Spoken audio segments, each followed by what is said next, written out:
Quantos cadáveres você está disposto a dissecar para atingir os teus objetivos? Michelangelo, após a morte do patrono dele, Lourenço de Médici, ele comprou um bloco de mármore por 5 florins. Ele pegou esse bloco de mármore e ele queria esculpir uma obra em homenagem ao patrono dele que havia falecido. Começou a tentar esculpir o bloco e ele viu que ele não tinha capacidade nenhuma para fazer a escultura. Ele percebeu que a única forma que ele teria de descobrir como esculpir de uma forma perfeita seria dissecando cadáveres e entendendo a anatomia humana a fundo. Tinha um problema.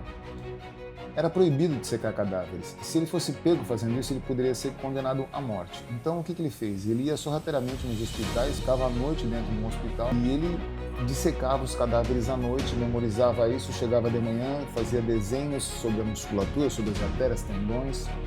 E ele conheceu tão profundamente a anatomia humana, melhor que muitos médicos. Fez uma obra de arte, que é o Hércules, e as perfeições, as formas são fenomenais. Logo em seguida, ele vendeu essa estátua por 100 florins de ouro. Em seguida, ele pegou o que ele ganhou com isso e comprou mais um bloco de mármore e fez um cupido. Esse cupido foi vendido para Raffaele Riori, que morava em Roma. Ele já vendeu esse cupido por 200 florins. Raffaele ficou tão feliz com ele que chamou ele para morar no palácio. Porém, Raffaele Riori, ele morava de frente para um cara chamado Jacopo Galli.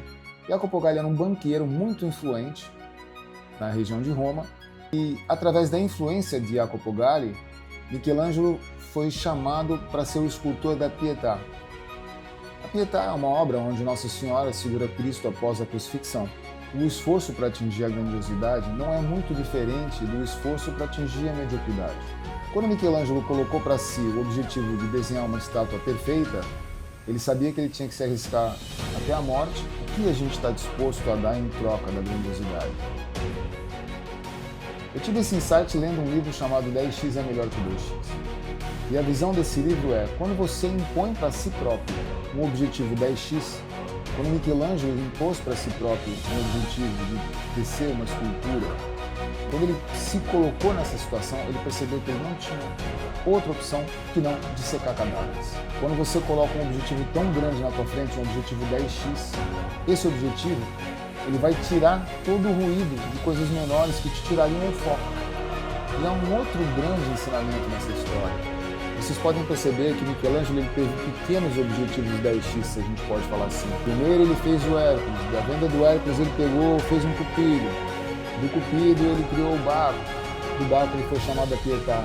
Mas ao mesmo tempo que ele foi criando as obras de arte dele, foi crescendo a influência dele. Ou seja, ele conheceu pessoas que poderiam colocar ele em lugares onde ele não poderia chegar sozinho.